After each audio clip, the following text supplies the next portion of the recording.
নবী তাবিজের ব্যবসা করেন নাই। ঝাড়ফুঁক করেছেন, ঝাড়ফুঁক করা জায়েজ আছে, রাসূলুল্লাহ করেছেন, সাহাবায়ে কেরাম করেছেন।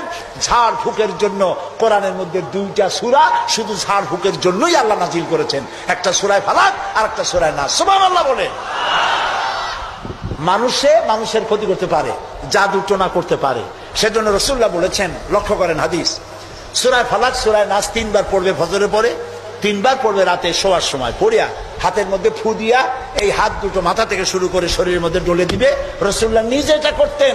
আল্লাহ রাসূল বলেছেন, এই আমল যে করবে, দুষ্ট জিন, দুষ্ট শয়তান, দুষ্ট মানুষের অনিষ্টতা থেকে আল্লাহ তাকে হেফাজত করবেন। সুতরাং এই তাবিজের ব্যবসা ছাড়া উচিত এবং সব রকমের শিখ থেকে মুক্ত হওয়া উচিত। তাহলে আল্লাহ তাআলা আমাদের প্রতি রহম করবেন। আল্লাহ তাআলা জিজ্ঞেস করছেন, ছেলে মেয়ে সুস্থতা অসুস্থতা মানুষের কাছে চাও কেন? আলাইসাল্লাহু বিকাফিন আবদা। আবার শোনেন, কে বলতেছেন কথা?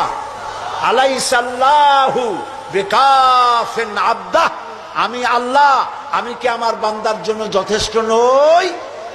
আপনারা বলেন অবশ্যই যথেষ্ট। চিল্লায় বলেন অবশ্যই যথেষ্ট। তা আল্লাহ তাআলা যদি যথেষ্ট হন, তাহলে আমরা শিরকের কাছে কেন যাব?